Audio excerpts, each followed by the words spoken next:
La esencia es del siglo XIX y defendía únicamente a las personas en lo individual. Y requerimos mecanismos para que defiendan a la colectividad. Esta ley es una ley que está al servicio del pueblo y no de los poderosos.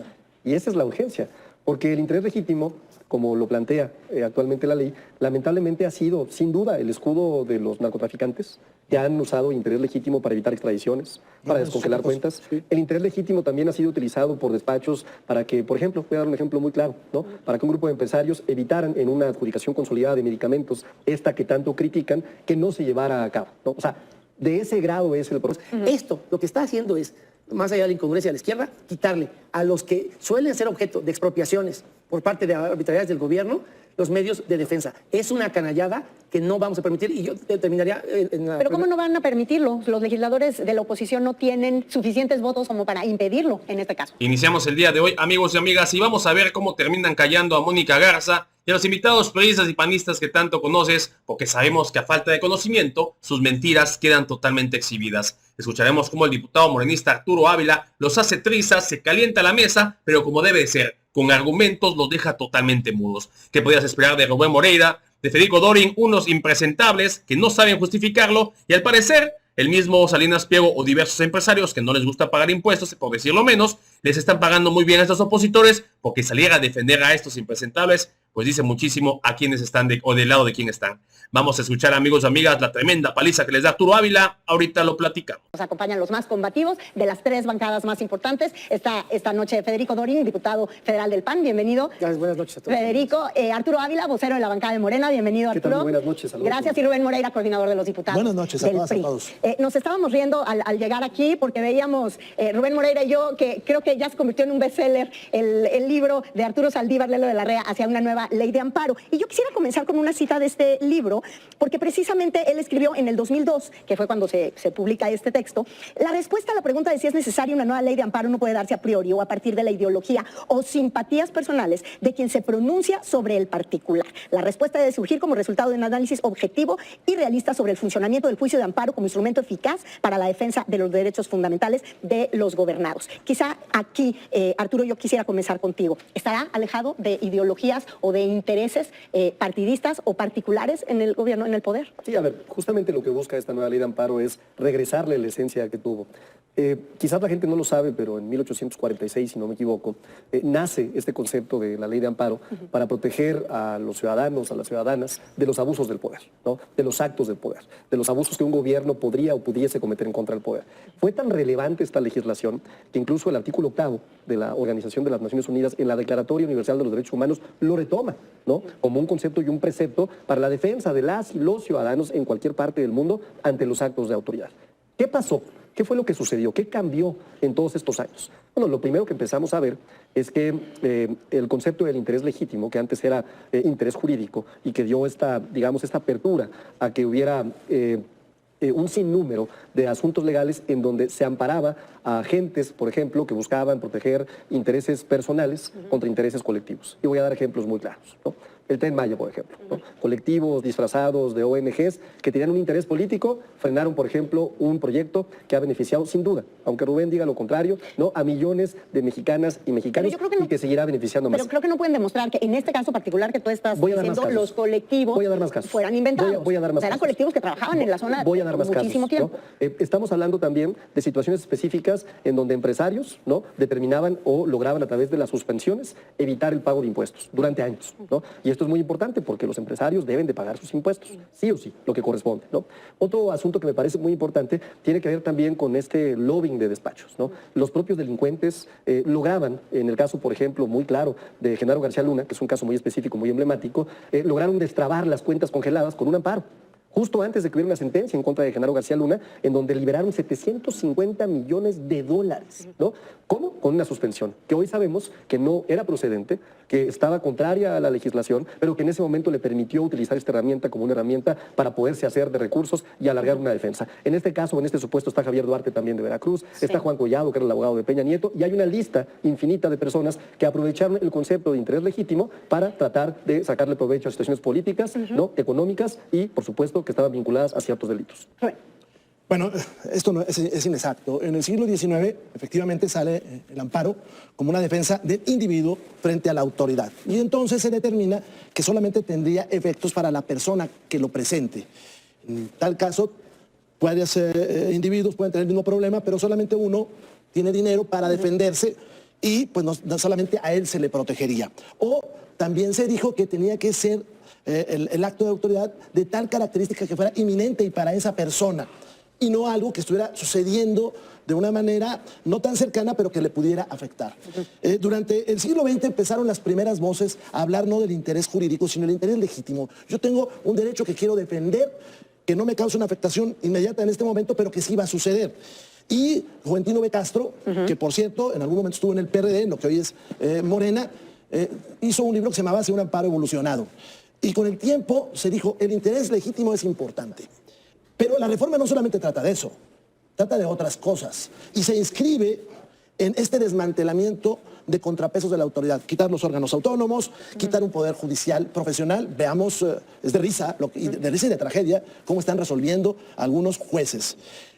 También se están tratando de tomar ejemplos para borrar derechos de todas y de todos. Vimos ejemplos muy particulares, pero son derechos de todas y de todos. Y también se prejuzga. Un empresario tiene que pagar impuestos, sí, claro, todos tenemos que pagar impuestos, siempre y cuando sean los correctos, siempre y cuando se respete su derecho de defensa, siempre y cuando se siga el procedimiento que correcto. aplica para todos, ¿eh? Aplica lo mismo para empresarios que para políticos. Todos, para procedimientos correctos. Pero tú no puede suceder que por la simple manifestación de una autoridad eso sea la verdad. Voy a dividir. El interés legítimo, por ejemplo, este cambio que hubo del siglo XIX al siglo XXI, permitió que ejidatarios del Estado de México y de Morelos lograran que se evitara cortar árboles, porque eso afectaba el ecosistema donde vivían. Que fundar una organización social, sí, claro, le dijera al SAT y lo obligara al SAT a través de un juez a que entregara la lista de condonaciones fiscales. Que una militante de un partido lograra que hubiera paridad de género. En el siglo XIX le hubieran dicho, ¿y usted qué le afecta? Cuando le afecta a usted, le damos el amparo. No, pues en el siglo XIX ni votaban. Sí, acá no, fue para todos. La comunidad maya de San José Tipec frenó un parque eólico autorizado porque no hubo una consulta. Pero ellos dijeron, nos afecta, y dijeron, oiga, la consulta es un derecho de esta comunidad. Y entonces, gracias a este amparo, se lo dio. El Poder del Consumidor, un organismo de la sociedad civil, impugnó el etiquetado engañoso en refrescos y alimentos, y la Corte admitió el interés legítimo de estas organizaciones. Entonces estamos hablando de un retroceso. Termino por el momento. 2010-2011 hay una gran reforma en materia de derechos humanos, que dice que los derechos humanos son progresivos, que tienen que irse acumulando. ¿Qué está haciendo Morena? Los está borrando. Y está tratando de distraer. ¿Por qué? Porque tienen un grado de ineptitud tanta que dijeron que el Tren Maya iba a costar 150,000 millones de pesos y pagan 540,000 y este año le van a meter otros 30,000. Son ineptos. Pero entonces tú eres un ciudadano que está viendo que destrozan la selva maya, ¿cómo te vas a defender? Pues con este tipo de instrumentos. Federico. A ver, primero el contexto. Es otro clavo en el ataúd de la democracia. Ya cambiaron la justicia por la corte de los acordeones, esta misma censura del bienestar, donde te imponen censores judiciales y quieren callar a periodistas, donde dato protegido amenaza a ciudadanos, y ahora le quieren quitar a los que menos medios de defensa tienen, lo único que tienen para enfrentar el abuso de poder. Déjame dar otros ejemplos de este interés legítimo. ¿Pero a qué te refieres con eso? ¿Con que ahora también puede haber facilidad para los bloqueos de las cuentas bancarias? Porque también eso se incluye. Al tema que tú pusiste. El tema que tú pusiste es la ley de amparo en su conjunto. Sí. Quieren hacer de ese libro y del amparo letra muerta en el país. Ejemplos de cosas que complementan lo que dijo Rubén, de interés legítimo. Los manglares de Tajamar en Cancún, que promovieron ambientalistas y que lo salvaron. En términos de Ayotzinapa, en los 11 años de esta semana, el que se haya tenido que crear la Comisión de la Verdad fue un litigio de interés legítimo. No necesariamente de los papás de los 43 alumnos, sino también de organizaciones de derechos humanos. Las vacunas del COVID es otro amparo de interés legítimo. No tenías que estar contagiado para pelear para que el Estado te diera vacunas y las comprara. El Tren Maya que ya planteamos. Pero mira, lo decía Rubén, esta es la intervención de Pablo Gómez del 13 de diciembre de 2010. Déjame leerte lo que decía Pablo Gómez.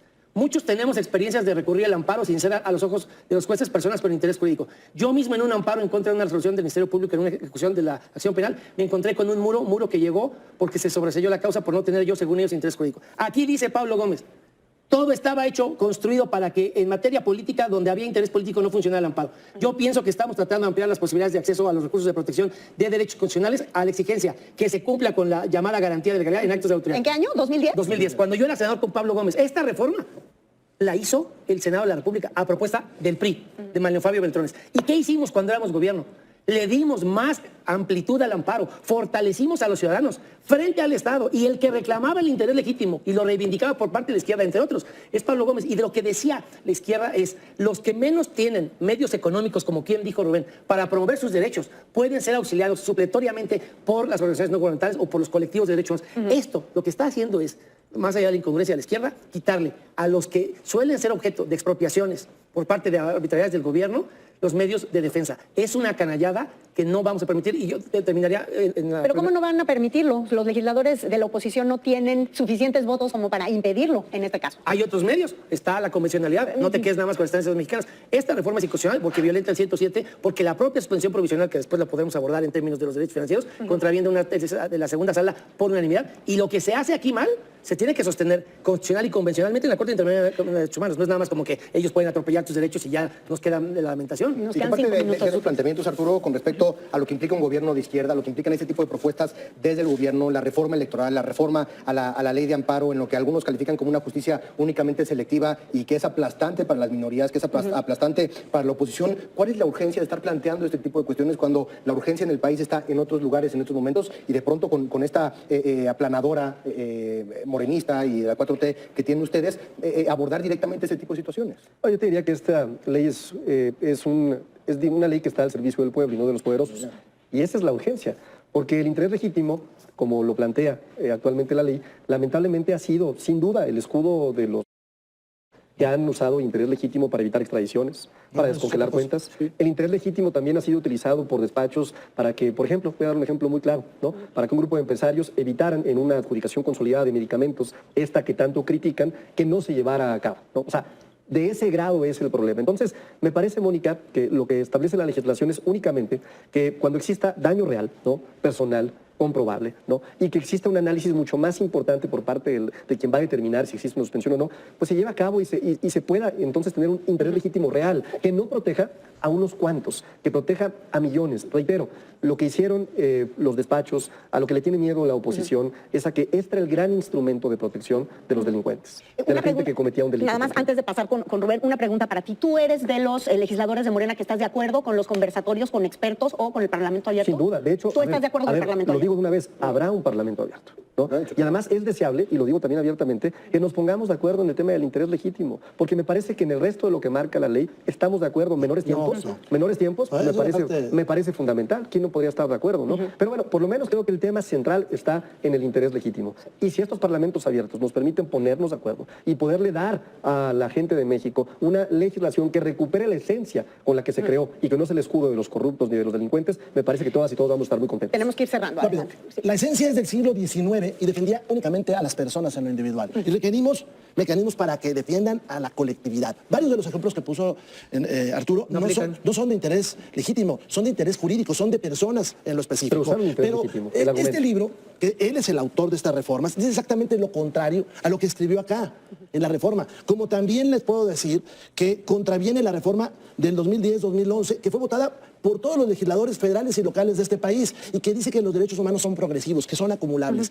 Esta reforma, si es que se da en esos términos, que yo creo que sí, porque trae la presión ahí del autoritarismo, ¿qué va a suceder? Que va a contradecir a la Constitución y que va a haber jueces que van a dudar entre la Constitución y la ley, y que además son jueces que hemos visto, muchos de ellos, desgraciadamente, que no están a la altura del requerimiento que de hoy de justicia. Pero además te agrego otra cosa. Hay otras reformas que están metiendo, por ejemplo, lo de la prisión preventiva oficiosa. La Corte Interamericana ya dijo en 2 sentencias que puede haber prisión preventiva justificada, que demuestres el Ministerio Público porque una persona tiene que estar en la cárcel para que no se viole la presunción de inocencia. ¿Cómo está el tema de Hernán Bermúdez, por ejemplo? Por eso, pues sí, pero sí, él va a estar en la cárcel, seguramente. Pero Morena no ha querido hacer las adecuaciones. Un partido de izquierda que no es de izquierda, es un partido de autoritarios, no ha querido hacer las modificaciones. Y ya hay una parte de este país, la región centro-norte, que aplica el control de convencionalidad. Esta reforma va a enredar más las cosas. Pero además es una reforma cuando acabas de cambiar jueces. Esta es la locura por una bola de gente que no tiene la menor idea de nada, de nada. Tenemos que cerrar contigo, Federico. Brevemente, a ver, hay esa hipocresía. porque se dice progresistas y es un retroceso histórico. La presidenta se llena la boca diciendo que es ambientalista y los principales promotores de interés legítimo son los ambientalistas y los activistas de derechos humanos, con lo que ella pregona que dice que está de acuerdo todas las mañanas. Pues ya lo escuchamos, amigos y amigas. Mónica Garza, Rubén Moreira y Federico Dorin no sabían ni qué hacer, ni 3 contra 1 pudieron contra Arturo Ávila, que hay que decirlo, se está volviendo un experto en callarles el hocico a diestra y siniestra, y así sean 1, sean 2 o sean los que sean. Hay que decirlo, cuando tienes el conocimiento y lo más importante, tienes las pruebas, las leyes y los argumentos, por eso los humillas una y otra vez. Pero bueno, amigos y amigas, hasta aquí mi participación. Si te gustó el video, te invito a suscribirte a tu canal de Legión Vanguardia. Comparte la información para que más gente se entere de esta noticia. Y de favor, apenas con un poderosísimo like, que nos ayuda muchísimo a que YouTube nos recomiende y más gente se entere de esta información, que obviamente los chayomeos jamás vas a encontrar. Amigos y amigas, no me queda más que agradecerles por su tiempo, por su poderosísimo espacio. Nos vemos en la próxima.